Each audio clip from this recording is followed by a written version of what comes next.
Hey guys, just before we start this show, I wanted to let you know we tried something different. We actually brought on a guest using Skype, and I did run into a couple technical issues throughout the show with some of the audio and video not lining up quite right.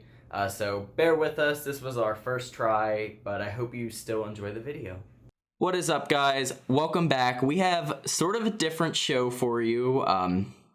Something kind of interesting. As many of us know, the coronavirus is the hot button topic right now that we're all talking about. And we happen to be on a Disney cruise when a lot of this epidemic news broke out. So we wanted to go ahead and kind of give you our perspective of what happened on the cruise. Now, we got off the cruise just fine. We weren't quarantined. We were all good there. It was a positive story for us. Yeah. But to do the show, we also wanted to bring on a special guest and a good friend of ours, Steve from the DCL podcast. Hey guys, what's up? So we're actually going to go ahead and let Steve kind of run the show, bounce back and forth between kind of what's going on, what they've announced, and how that affected our cruise. Well, the good thing is you guys look pretty relaxed, so you must have a pretty good time. So. Yes, yeah, it was wonderful. Yeah, honestly, It was great. It was definitely different, though, for all of the coronavirus issues. But I would say still fully functional. It definitely affected it. We in no way really considered using that option. No. We were going to show up and hope that the cruise set sail as planned. Our worry leading up to the cruise was that something would happen that we wouldn't be able to get on. Either the cruise coming back before us would be delayed, or something like this would happen and they would stop all sailing. So we missed that by just a little bit, which is good. The ship was definitely less full. Yeah, because of this. One thing that happened that was a positive for us was due to the cancellation bookings. When we checked in, we went over to the upgrade desk and they had 2 pages of available rooms. So we were able to upgrade from an inside to a balcony for a pretty good price. Yeah. And there was a plethora of rooms open to upgrade. Yeah, I think every category was available. Even the morning of, the Royal Suite was available. We heard them say, we were there really early, and we heard the one cast member ask the other one what was still available, and she said the only thing she had sold was the Royal Suite. So everything was still open. And then we ended up becoming pretty good, not friends, but we spoke a lot with some of the cast members who let us know that the cruise, I think capacity is 4,000. Yeah, it's a little over 4,000 on the Dream, right, Steve? Yeah. Yeah, and about 3,100 people or guests were on board. So that seemed like a big chunk that wasn't there. Do you guys join the Facebook groups of your cruises before you go? We don't, and I did a quick search to see if there was one for this one, and I definitely didn't search very hard, so there may have been, but we weren't on it. Yeah, no. No, we don't do it for everyone, but some of the different ones that we do, for the Greek one coming up for us this summer, we're on it. So it's been interesting kind of following to see, as it's gotten closer now, and it's changed rapidly. I mean, it's completely different today. People's perspective of the virus and the whole situation in America as it was just a week ago when you guys were making this decision to go, right? Yeah, it really is. Yeah, I mean, kind of as these announcements came through, too, I think people really genuinely did get a little more worried about it, especially towards the end. So, well, let's talk about some of the changes that they made. So beforehand, before you guys left, they kind of announced some different countries that they weren't going to allow if you traveled through or if you'd been exposed to people from some different countries like Italy, South Korea, China. And then they also talked about they would be taking your temperature as you boarded and kind of checking your documents. How did that affect you guys? So we got up and got over to Port Canaveral really early, partly because we knew we wanted to try to upgrade no matter what, but also because of these changes, we didn't know how long that would add to the process of waiting in lines. So the cast members who checked us in, I will say, were, I feel like, overly friendly. Yeah. But they were like letting us know what was happening at every step. So when he had our passports and and before he looked through them, he's like, I'm going to flip through. I'm going to look for any of these countries. You know, he was like explaining everything he did. He flipped through that. We had to fill out the health questionnaire, which is similar to the one they give you every single time. It just like specifically said, like, do you have coronavirus?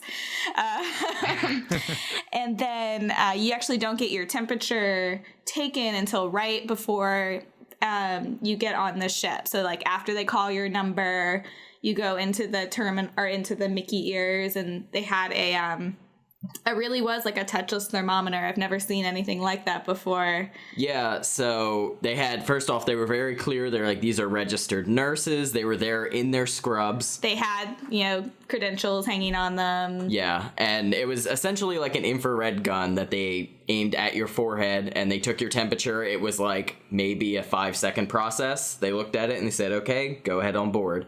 And we didn't hear of anyone being denied, but that doesn't mean that it may not have happened. We were boarding group 2, so we were on very quickly. Okay.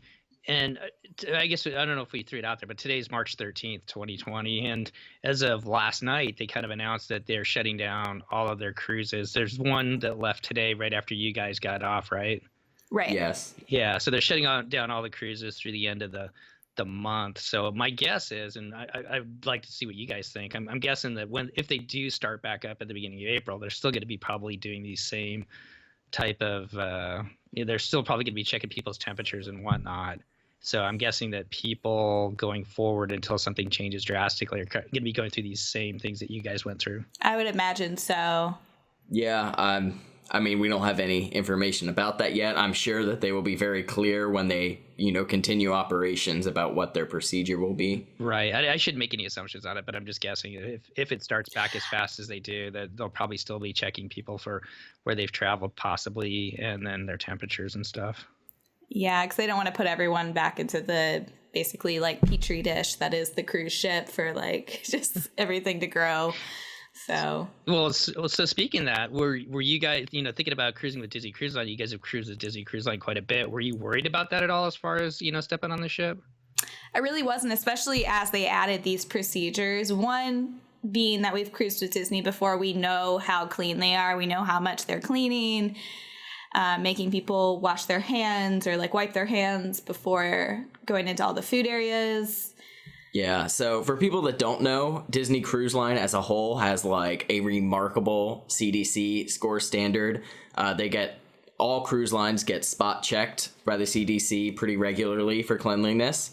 And of all of the Disney ships, the Dream, I believe, is the only ship that has a perfect 100% score since its like first sailing. Which is something to make you, I think, feel more comfortable. And then I think compared to our last cruise sailing, there was definitely a lot more cleaning going on. There was a tub of sanitizer wipes pretty much anywhere you looked. There was always a cast member cleaning the banister of the stairwells. I think almost every time we went up and down. Yeah, every stairwell had someone with like the bucket of cleaning fluid and a rag, like the whole time. So let's talk about some of the differences that you guys saw then. You talked about, cleaning the banisters and everything else. How about going into the restaurants? Did anything change there? I feel like they were definitely more, even more strict than they usually were on the hand wiping thing. I mean, they usually were like chasing you down anyway, but they had more people stationed to like make sure you got your hands. And then they had them, I don't remember like Cove Cafe and like all those places in the past having all of the wipes everywhere as well.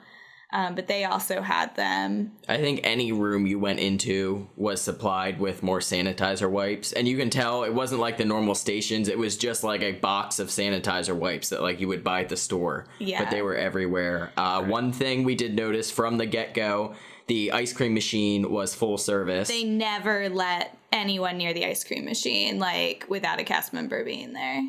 So the cast members actually got the ice cream for Got you. the ice Okay. cream. Yeah. How about? And Go ahead. Sorry, Katie. I was gonna say, and that didn't like seem to create many lines either.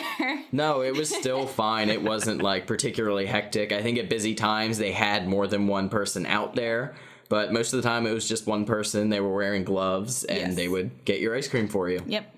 Well, if my son was on the ship, they'd probably he'd need his own cast member just for himself. So the amount of ice cream he eats. But how about for the rooms? Did you notice anything different as far as your room steward, as far as cleaning the rooms? I didn't notice much difference there. Only thing I noticed, and that may have just been because of like our stateroom attendant, was even if we left towels hanging, they were always switched out. Okay. And now I know some stateroom attendants may do that just to provide the extra service. I didn't even notice that. But yeah, we always had like fresh towel. All our linens and towels were always switched out every Yes. time. Okay. Anything else about the public areas?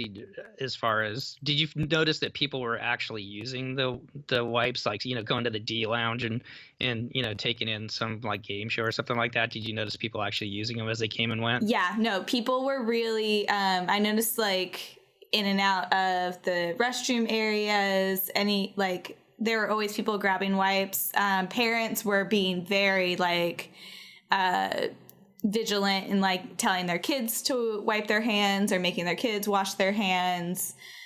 You could tell that it was definitely like on people's mind. Yeah, for sure. Okay. So then it turns to Thursday and we get the news that it's turned into a pandemic. How did it change? So first off, they were very straightforward about it, which is definitely a little concerning when you hear the announcement come through and they're like, all right, we're going to talk about coronavirus. And they always came into the stateroom as well, because they usually don't do the stateroom announcements unless it's like an emergency or something really important, and they always came in. Yes, and they had the stateroom hosts like out and about in their floors in case people had questions.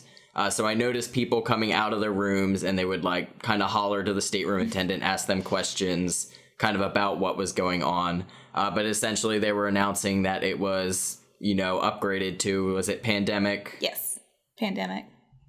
And at that point they announced everything was going full service. So Cabanas was full service. Even the drink machine was full service. They would pour your water for you and hand it to you. Mm-hmm. And we ate in Palo, and kind of the part that's usually the self-service buffet. there, they had someone there to kind of serve you at each station. Okay. So a lot of people bring their own like Tervis cups on now, and then in the past, they've said, don't put your own Tervis cup underneath the water. They would give you Disney Cruise Line cups until you could fill your bottle. They would not. They wouldn't touch anything that like you gave to them because they were wearing gloves. Like you had to take a wipe before they would hand stuff to you. Like they were keeping those cast members as like clean as possible. Well, and especially on the cruise ship, because there's no real place, because we're bring your own water bottle people, and there's no place to really clean them. So like I didn't want to use our water bottles because I couldn't clean them.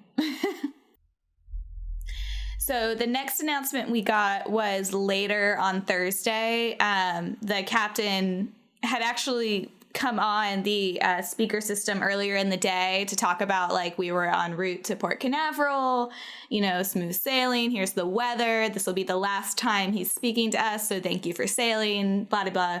And then later in the day, he came back on. And as soon as we heard him come back on, knowing that he had given his last announcement, we knew something was going on.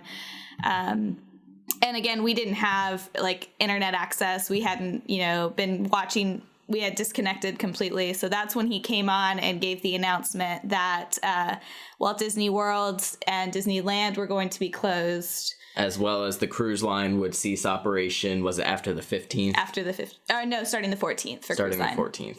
And then he gave the announcement that the Dream would go back out the one more time and then come back.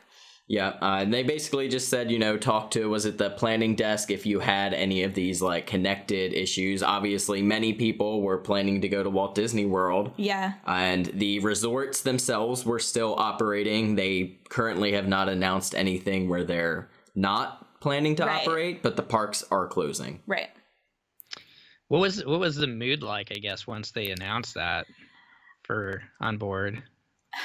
We didn't notice anyone particularly like angry or upset. People started talking about it a lot. Like probably like every conversation you had like started with like, so what do you think about coronavirus? It was talked about a lot. It was.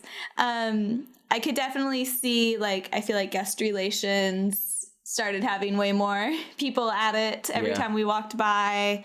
Cast members seemed a little like more, I don't want to say serious, but like they had like all these changes on their mind because their schedule is now getting all interrupted too. Yeah.